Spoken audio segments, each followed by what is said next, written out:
Hey, good afternoon, ladies and gentlemen, and welcome to the Durkin Dietz exclusive second Microsoft Teams live event. Today's topic, we're going to be talking about a little bit about inflation, where inflation comes from, different baskets and stuff. I got Sean and Amy here to give us the details around that. Just a quick reminder, if you have any questions, feel free to use the chat bar on the right-hand side. Put in your question. We will try to keep it anonymous, and we will address them. We will address the questions throughout. And without further ado, and to save some time, I'm going to pass. I'd pass the mic over to Amy, but I'll pass the event over to Amy, and we'll get started as quickly as possible then. Great. Welcome, everybody. This is our second live event, and we're happy to be doing these and look forward to doing more.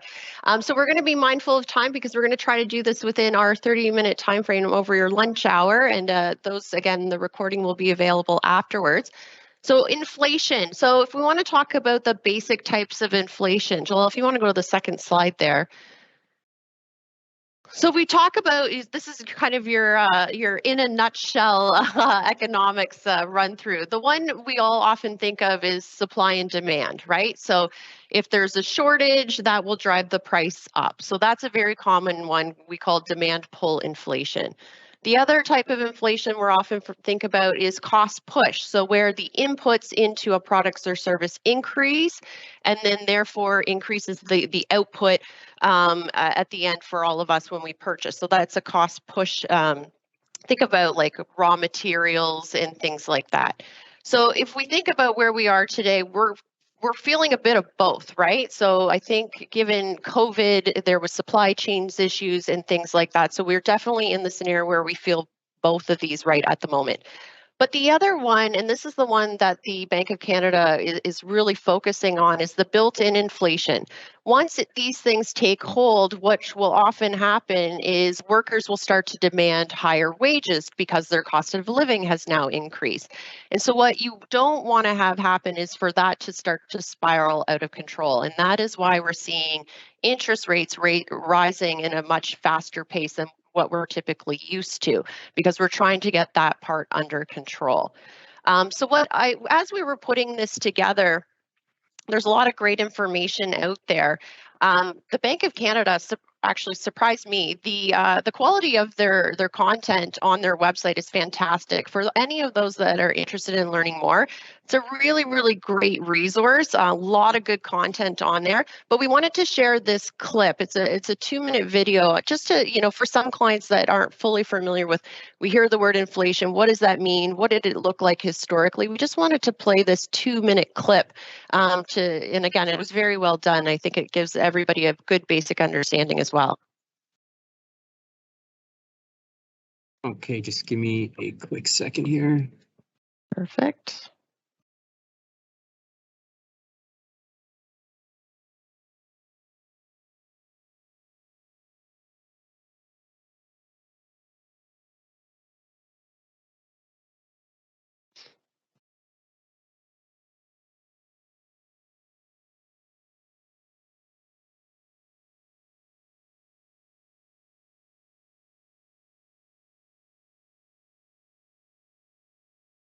Joel, I'm not sure if the sound's coming through.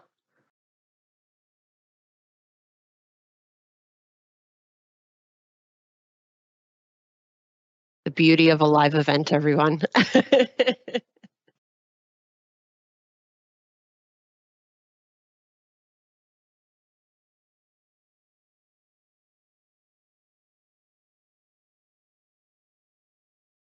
That's okay, Joel. If we can't get the audio to go, we'll send out the clip afterwards. Okay, was it still not showing up? No, I can't hear the audio. Okay, I'm going to give it a try maybe one more time.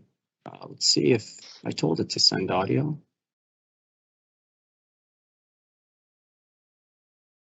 We're learning as we go. Yeah, should send out the audio. Oh yeah.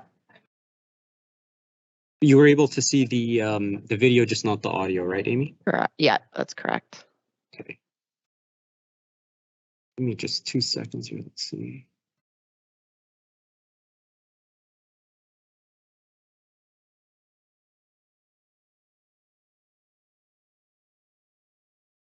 Yeah, it's interesting. I don't know why it won't push out the Okay, audio. no worries. Well, don't worry, everybody. We'll send that out afterwards. But it's a really good clip that takes a screenshot of how the inflation was it was all over the map early days. And when you go back into the 70s and then 80s, you got this really big run up.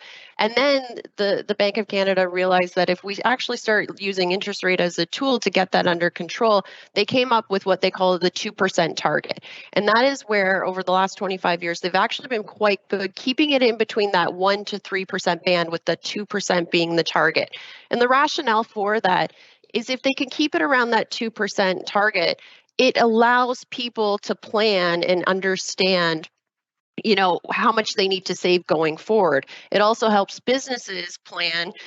They understand that the cost is going to rise at a 2% rate. It's a lot. It removes another variable in a situation where you have a lot of things being thrown at you. It gives that more of a constant, and that's the whole goal. And again, that's why we're using interest rates to manage that through monetary policy. So when we look at and we talk about inflation, well, how do we measure it? And we often hear CPI. So Joel, if you want to switch to the next slide. You might want to expand because it's quite small there. When we look at CPI is the Consumer Price Index. So it's the basket of good in which things are measured off of. And they break it out into 8 major categories: shelter, household operations, transportation, healthcare, recreation, alcohol. They're all separate. And they measure these categories. Now, these categories, that the items in the basket will change over times. For example, Sean, you probably remember when the basket had an 8-track player and a record player, and I would recognize, cassettes and CDs.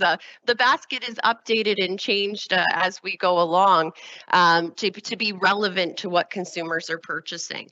And so, and it also will change in how they measure things. So, for example, going through COVID, one of the measurements that was in here was new car purchases. Now, we know we talked to a lot of you during that period. There weren't a whole lot of cars available, so that drove up the used car market.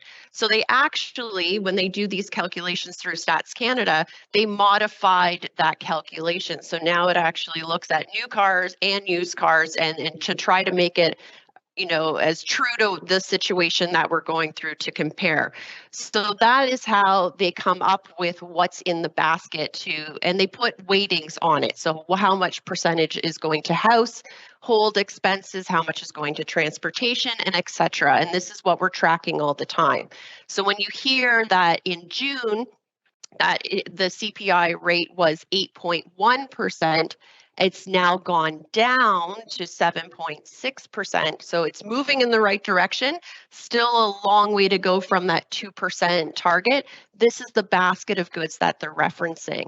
And so if you flip to the next slide, Jalal, it was interesting to go back and actually look at this basket over time. So you can see in the chart here, we're looking at, 1986, the 90s, early 2000s, up to 2015. What percentage of each bucket in these 8 categories was the household expenses going to? So shelter is a hot topic right now. We're all talking about housing prices. You can see that back in 1986, 25.7% of your household budget was going towards the shelter bucket. And again, that would include rent, mortgage costs, insurance, repairs, maintenance, taxes, utilities, all fall under that bucket. And you can see how it's started to creep up over time. So by 2015, it was sitting at about 26.8% of the overall basket. Now, before we flip to the next slide, it has actually increased further. It's actually gotten closer to about the 30% number. So it is becoming a very dominant, and we've all seen that, right, as housing prices have risen. Also looking at, look at transportation as an example. It's always stayed around the 19% bucket. Alcohol, this one's actually, I found this one kind of interesting. Alcohol and tobacco products was around 5.6 in the late 80s, and then it trended downwards in the early 2000s. It's actually ticked back up. So I think after COVID, we've heard of a lot of, people at home, they were drinking more heavily and things like that. you've actually seen that tick back up to around the 5% mark again. So it is interesting when you look at these numbers, you can extrapolate kind of what's going on, and we can all relate to it in our own households. So if you go to the next slide there, Jalal, this one is the updated from 2017 to 2021 numbers. So again, same percentage, they're just presenting the information in a little bit different graph. But again, looking at that second category there, shelter, you can see we're approaching around the 30% number. So quite a big jump from where it was. And again, that's what we're seeing in housing prices. Transportation is interesting because it was quite high, but because COVID changed our behaviors, we're not commuting as much. So again, looking at that representative basket of inflation and what our costs and where they're going up, this is a really good visual of how it impacts it. And so again, interest rates are rising to try to get this under control, which will lead us into what does that mean, you know, for the markets in general and for you know, going forward on prices. So Sean, I'll kick it over to you. Well, thanks, Amy, and greetings and salutations to everybody. You know, it's interesting when you look at these slides that Amy went through, you can see the difficulty that the Bank of Canada and the Fed and the European central banks have in terms of trying to manage inflation, given all the nuanced data that are coming out because of the disruption that COVID caused. And that's, you know, that's definitely makes things a little more difficult for central banks in managing this situation. The question that we want to ask is, you know, are rate hikes necessarily bad for stocks in general? We wanted to ask the question, you know, what historically, what has inflation done? Is there any learning we can gather from that? And are recessions necessarily bad for stock ownership? So let's talk to the first slide here. Are rate hikes bad for stocks? And what this tells you, without going line by line, is that there's been several periods over the last, let's say, 20 years, 25 years, where central banks have indeed been raising interest rates. And they typically raise interest rates because the economies are doing well and they have to manage the economy back to more of a long-term sustainable growth rate. It's not, recessionary times, that's when the central banks lower interest rates. So typically rates go higher when things are going well in the economy. And you can see here that in general, during periods where there's rate hikes, the average rate of return in the TSX is 5.8% per year when rates are going higher, not as high as the overall average of 9.1%. And on the S&P 500, over time, the average rate of return on the S&P 500 is 8% per year. Again, a little bit lower than the historical average of 10.6%, but nonetheless positive. So the message that this data shows us is that stocks can be resilient over the long term in a rising rate environment, interest rate environment. Now, if we go to the next slide, what this picture here tells us is what has inflation done literally over the last 120 years. And what this kind of demonstrates is what Amy touched on, which is the central banks over the last 30 years or so have become very, very good at controlling the volatility of price changes. So if you look, for instance, from 1900 through to 1960, even up through the mid-80s, inflation was all over the map. There was, like, for instance, pretty significant deflationary periods between 1900 and 1920, including the Great Depression. And then there was huge inflationary swings, particularly after World War II, and then also in the 1980s and the 1970s.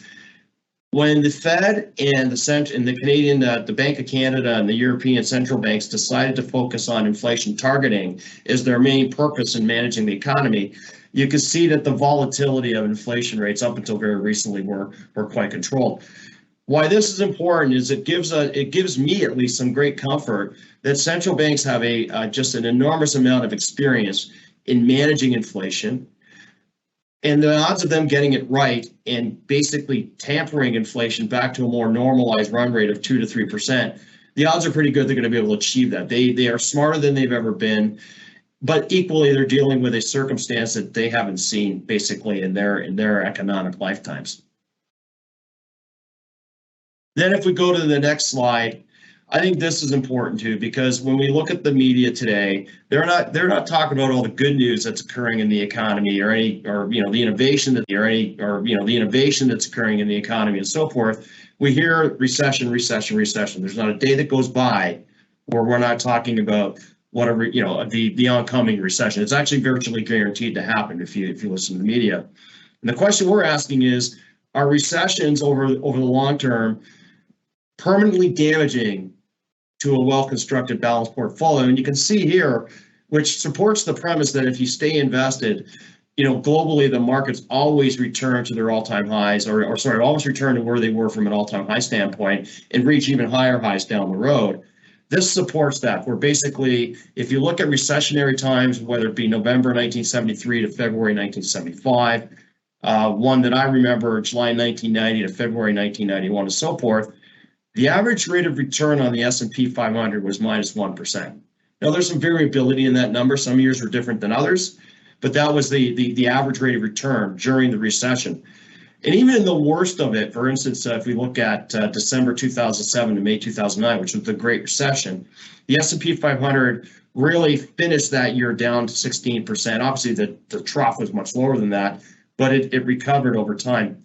The message here, though, is if you look 12 months after a recession, and then even like 3 years after a recession, the average rate of return is about 18% per year on the S&P 500, and that number holds globally as well, whether it be the S&P TSX, you know, the European markets, et cetera.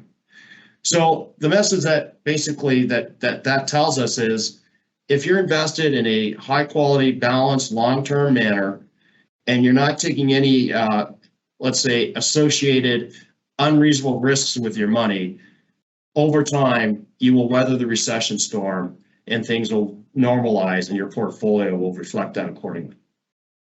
So I'll pause there and Thanks, Sean. Thanks, Sean. So just a reminder, we've got the question and answer open. If you want to put in a question, feel free. But we do have some that were sent in ahead of time, and I know we touched on a few, but it might be worth kind of reiterating some of these. One of the good question I really liked was, what will a recession in Canada look like compared to a recession in the US? And it's an interesting question. And you know, when you look at the numbers going back to that basket of goods, is comparing the two baskets, because again, they're not measured exactly the same, and there's a few differences, of course, but Canada tends to follow in step with the US. What happens there tends to happen here. But if you look at the one category that stood out, again, was around shelter. Our housing prices in Canada have risen at a much faster rate, and it is a larger component of our basket. So that is an area that stood out, as well as thanks, Joel. So again, that's the second category there. We're approaching that 30% number of the basket. So getting interest rates on, you know, increasing it, you are starting to see sales have dropped in Canada to, you know, around, you know, where they were a decade ago. So you have seen sales drop. Now it's waiting for, you know, prices to slow down and everybody to take a little bit of a breath, so that it's not rising at that same rate going forward. So that's one of the difference I think a recession in Canada would look like. Now, it's not a 2008 scenario. We've heard some questions about that because that was all based around housing. In Canada, only, I think the number, I was listening to our economist yesterday, he was talking about 35% of Canadians have mortgages. So it's actually a lower number than I initially thought. A lot of people aren't carrying mortgages. And the ones that do, on the variable, because that's the one that you're going to see the prices change, a lot, 67% of the variable mortgages are actually fixed payments. So they're not going to feel the impact quite as much. So they should be able to absorb through this difficult period as well. One of the other questions, Sean, is how do stocks react to rising interest rates during an inflationary period and during a recession? You touched on that during one of the slides there. Yeah, so that's a good question as well. And in the short run, what happens is, you know, if you look at higher interest rates, what that does is it makes a future dollar you're going to earn worth less today than what it would have been in a lower interest rate environment. So for instance, if inflation is only eroding your purchasing power 2% a year, a dollar that Microsoft is going to earn 10 years from now is going to be worth a certain amount in present value terms. Versus if inflation's running at 8%, well, that dollar that Microsoft earns 10 years down the road is going to be valued in a very different way. It's going to be less. And that is reflected in the short run in share prices. And that's what we saw in the first half of this year, was a backing and filling of share values for these type of companies, whether it be Walmart, the Canadian banks, Alphabet, Amazon, and so forth. And that backing and filling was a little bit painful. I mean, we all endured it. It was not fun. But that was all done in a lot of cases in the absence of earnings to support the share prices of those companies. And what happened was, particularly in April when earnings came out, the backing and filling took full precedence in terms of trying to reflect proper valuation in the face of rising interest rates versus what companies are actually doing in the moment in dealing with rising interest rates. That has largely, we think, transpired. It's largely over, we think. And that was reflected in the latest earnings, where companies were doing very, very well managing in this environment. And you've seen a corresponding readjustment of share prices as a result of this. And I think now, basically, what we're seeing as well is companies are managing inflation. First off, they're dealing with it through various things, like, for instance, companies that have strong pricing power have passed on price increases through to their end customer, and so on and so forth. The other thing, too, though, is we are seeing inflation roll over. Still high, but it's rolling over. The rate of acceleration is declining. And that's important because, again, when the central banks raise interest rates, there is a time lag between them raising interest rates and its impact on the economy and on the inflation data. It's typically 8 to 12 weeks. So you're going to see central banks really watch the numbers and look for a rolling over or slowing of inflation. And if that occurs, the rate of increases going forward in terms of like the timing and the number of them, that could actually change dramatically. It could decelerate, and that would actually be very good for companies as well. And Sean, we were talking about this earlier too. This doesn't mean that you're going to see prices drop, right? So they're measuring the rate of change from the previous year. So it's a percentage change. And I think sometimes we don't think that through. It doesn't mean that all of a sudden, your basket of goods today is going to be significantly less. It just means the rate of change in terms of the growth rate isn't going to be what we're seeing now, right? It can't keep going at this crazy high rate. And that's why interest rates are trying to slow that rate of change down. And that's the tightrope act that the Bank of Canada and the Fed, like central banks around the world, are walking, which is you need to tamp inflation down, particularly the wage price spiral. You don't want that to happen. But equally, you don't want to create a deflationary environment. That is nearly as destructive, or actually you could argue it's more destructive than an inflationary environment, because what happens then is the consumer, which, if you look at US GDP, the consumer is the largest driver of GDP growth. The consumer says, well, why would I buy something today when it's going to be cheaper tomorrow? And you do not want that resident in an economy. You need inflation of some kind, some degree, to keep basically purchasing going. Mm-hmm. Another question that came in here is, if we go into a recession, what companies do well during that period? Well, I think, Amy, it goes down to basically you want to own companies that produce goods and services that people need and use every day, that they can't do without. Yeah. So, if we go into a recession, and we're not predicting a severe recession, and we can get into that in a moment if you want, but if you do go into a recession, you don't want to own discretionary type investments that, like, for instance, luxury handbags or things that people use, but they could cut back on in a tight circumstance. So, Canadian banks are probably a good investment in a recessionary environment. Utilities and pipelines are probably very good investments in a recessionary environment. And actually high quality technology companies, because, regardless of whether we're in a recession or not, we're still going to need to boot up our computers. We're still going to need to use the internet, and we're still going to probably use the functionality of the internet in terms of doing our day-to-day activities. Exactly. We will also send out, we'll send out the link to the Bank of Canada little video that we couldn't get working today. I'll send that out, but we'll also include a link. Our chief economist just did an update recently, Stéphane Marion, talking about some of the other issues, or positive shoots, I would say, that he's seeing around inflation, particularly where we had supply chain and issues, and then you had a lot of companies where they had too much of supply. those numbers are all starting to normalize again, which again is quite positive on the inflationary front, and is what central banks are looking to see. So again, some good news. The numbers are starting to trend down. We're still a far way off yet to get back to that 2% target, but moving in the right direction, which is good. And keep in mind when we're talking about the classic definition of a recession, which economists would call 2 consecutive quarters of negative GDP growth. Yeah. You got to remember the number that they're taking that from, which was like economic growth somewhere in the neighborhood of 6 to 7% in Canada, a number like that in the United States. So the negative growth is coming off very, very elevated GDP growth numbers over the prior quarters. Right. In other words, this is a natural ebb and flow of the economy. Stefan Marion mentions that in his clip as well.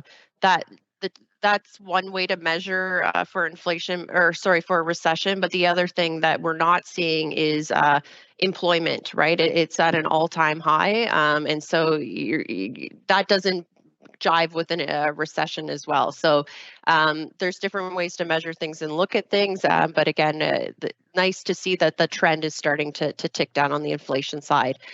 For those of you who haven't seen our emails, we've been sending out, we are on social media a lot more active these days, sharing more content there as well. And we have a podcast that we launched not too long ago. So you can check it out on Spotify, Apple Podcasts. The video clips are up on YouTube. We encourage you to listen in. We have started a new series around talking to children at all various stages, and different tips and tricks and ideas and things that we see from our chair, and things that have worked in having that discussion around money. So stay tuned to the latest episodes as we start to publish those as well. So thank you for all the questions and for your time today, and we look forward to the next one.